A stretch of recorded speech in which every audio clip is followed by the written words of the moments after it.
रंग बिरंगे नाखून।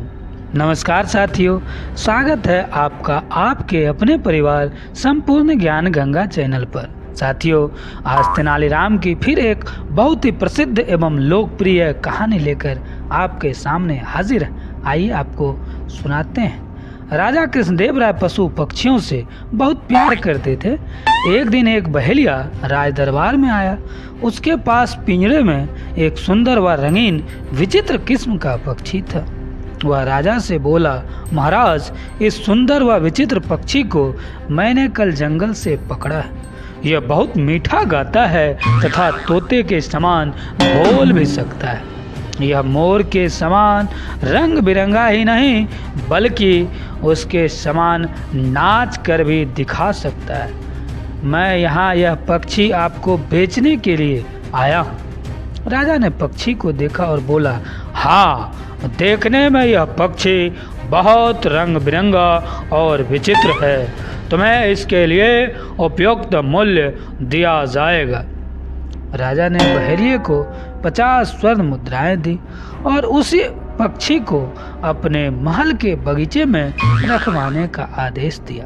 तभी तेनालीराम अपने स्थान से उठा और बोला, महाराज, मुझे नहीं लगता यह पक्षी बरसात में मोर के समान नृत्य कर सकता है, बल्कि मुझे तो लगता है कि यह पक्षी कई वर्षों से नहाया भी नहीं। तेनालीराम की बात सुनकर बहेलिया डर गया और दुखी स्वर में राजा से बोला, महाराज, मैं एक निर्धन बहेलिया हूँ।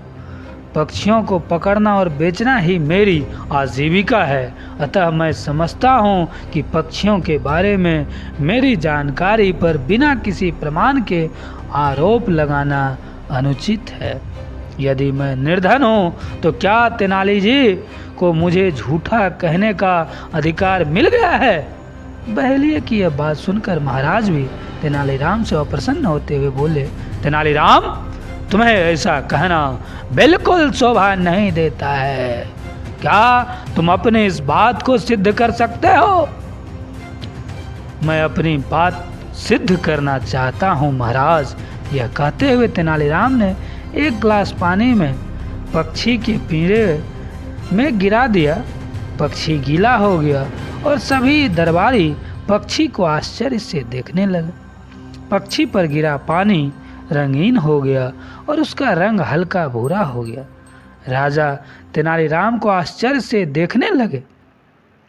तेनालीराम बोला, महाराज, यह कोई विचित्र पक्षी नहीं बल्कि जंगली कबूतर है।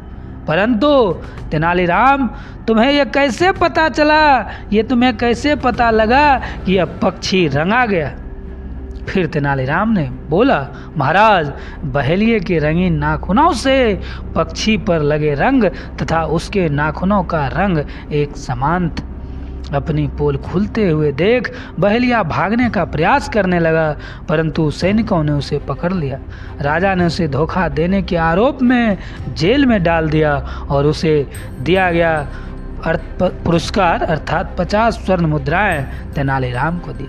साथियों, किसी को भी धोखा देना आजकल के ज़माने या उस वक्त भी आसान नहीं था। इसीलिए किसी भी इंसान को भ्रम में रखना, धोखा देना नहीं चाहिए। यही इस कहानी से हमें सीख मिलती है। साथियों, अगर आपको अच्छा लगा हो तो कृपया चैनल को सब्सक्राइब कीजिए। साथियों।